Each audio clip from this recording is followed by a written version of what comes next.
दोस्तों, रूहानी ताकतें हमारे आसपास हमेशा मंडराती रहती है।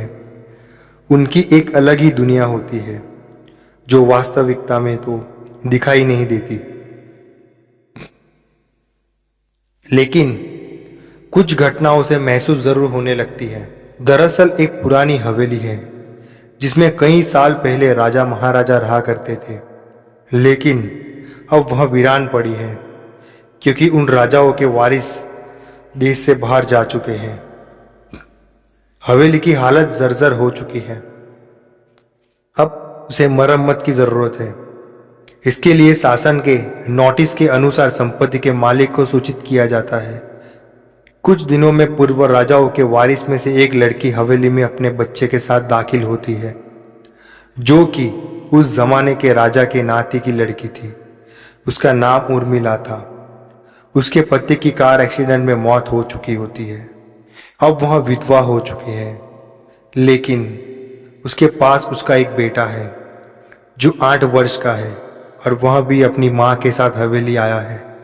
हवेली बहुत विशाल थी, इसलिए उसकी साफ सफाई के लिए कई मजदूर बुलाए गए जिन्हें चप्पे चप्पे की सफाई करने का ठेका दिया गया। किसी को नहीं पता था कि हवेली के कोने कोने में कितने खूनी रहस्य छुपे हुए हैं। उर्मिला के आने के बाद हवेली की हवा रूहानी होने लगी है।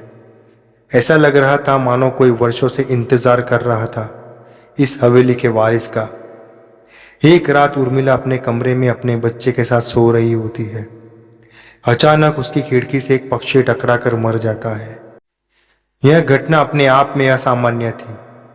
पक्षी टकराते ही उर्मिला की नींद खुल जाती है और जब वह लाइट जलाकर देखती है तो डर से चीखने लगती है, क्योंकि उस कमरे में की खिड़की से एक पक्षी फंसा हुआ था और उसके शरीर से खून की बूंदें फर्श पर गिर रही थी। नज़ारा इतना भयावह था कि वह अपने बच्चों को उठाना नहीं चाहती थी, लेकिन उर्मिला हिम्मत करके उस पक्षी को खिड़की से बाहर फेंक देती है। लेकिन इसके बाद उसे रात भर नींद नहीं आती और वह सुबह तक जागती रहती है। दरअसल वह जानना चाहती है कि यह किसकी शरारत तो नहीं। सुबह होते ही वह अपने यहाँ काम कर रहे मजदूरों से जाकर कहती है कि रात को मेरे कमरे की खिड़की पर कोई पक्षी आकर टकराया था और तुरंत मर गया। क्या तुम लोगों में से किसी ने यह हरकत की है? क्योंकि पक्षी खुद ब खुद तो खिड़की से नहीं टकरा सकता। मजदूर कहते हैं, नहीं, हमने तो खिड़की से नीचे किसी पक्षी को मरा हुआ नहीं देखा। हम तो अभी वहां से चले आ रहे हैं और जब सभी जाकर देखते हैं तो वहां पक्षी नहीं होता। उर्मिला घबराने लगती है कि यह क्या, यहाँ तो पक्षी होना चाहिए या कम से कम खून की कुछ बूंदें दिखनी चाहिए, लेकिन यहाँ पर पक्षी का एक पंख तक नहीं पड़ा हुआ है। उर्मिला सभी मजदूरों को कहती है कि हवेली में बहुत सी कीमती चीजें और मूर्तियां हैं, संभाल के साफ सफाई करना। मजदूर अपने अपने काम में लग जाते हैं। उर्मिला अपने बच्चे के साथ कमरे में टीवी देख रही होती है कि अचानक हवेली की छत से एक मजदूर नीचे गिरता है। उर्मिला को अचानक लोगों की आवाज सुनाई देती है। वहां भागकर खिड़की से नीचे देखती है तो एक मजदूर की लाश पड़ी होती है। उर्मिला कमरे से नीचे आती है और इसके गिरने का कारण पूछती है। उन लोगों के जवाब अलग अलग होते हैं। कोई कह रहा होता है कि इसने खुद आत्महत्या की है और कोई कहता है कि यह गलती से गिर गया। सभी के दावे अलग थे, लेकिन उर्मिला को कुछ अनकही बातें सुनाई दे रही थी। उर्मिला के कान में अचानक एक आहट के साथ आवाज आती है, अपने बच्चे को बचा सकती है तो बचा ले। उर्मिला यह वाक्य सुनते ही अपने कमरे की तरफ भागने लगती है, क्योंकि कमरे में उसका बच्चा अकेला टीवी देख रहा होता है।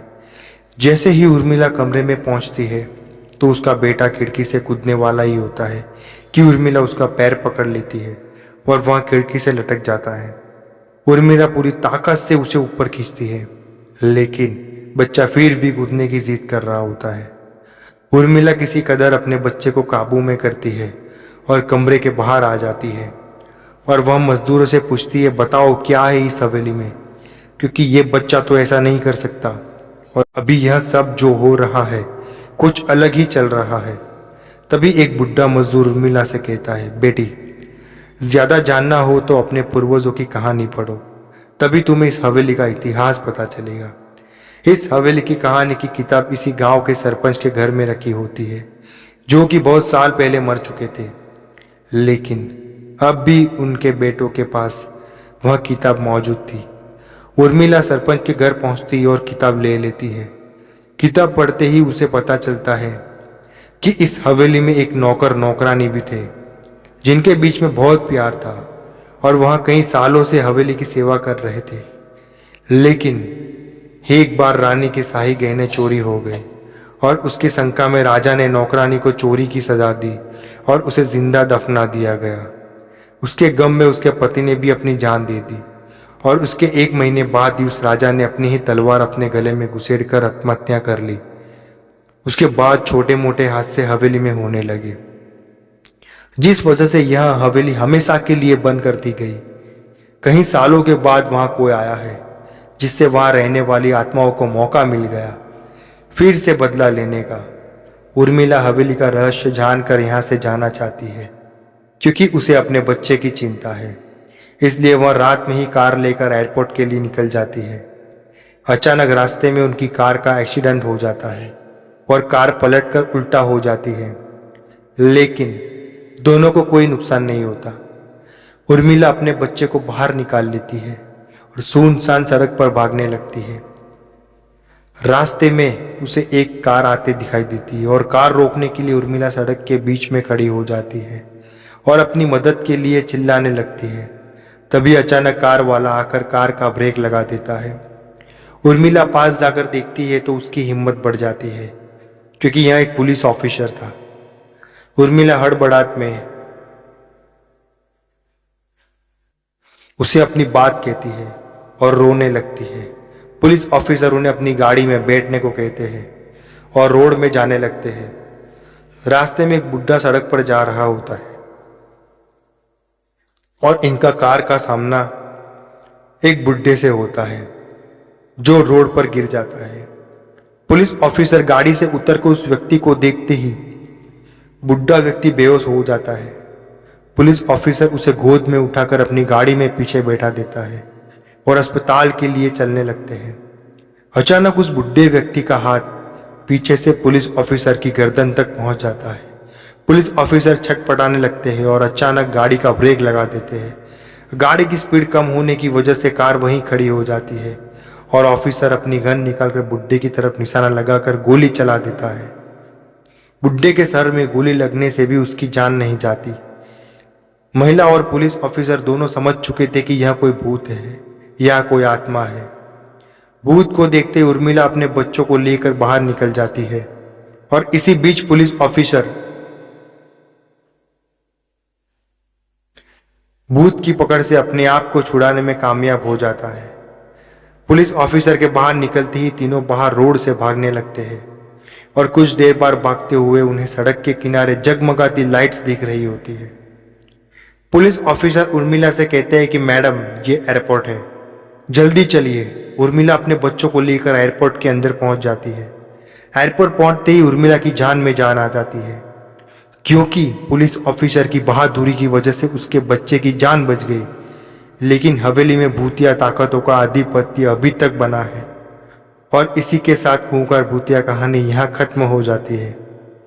तो दोस्तों, आपको ये कहानी कैसी लगी हमें कमेंट करके बताइए। और हाँ, हमारे इस चैनल को सब्सक्राइब करना ना भूले दोस्तों।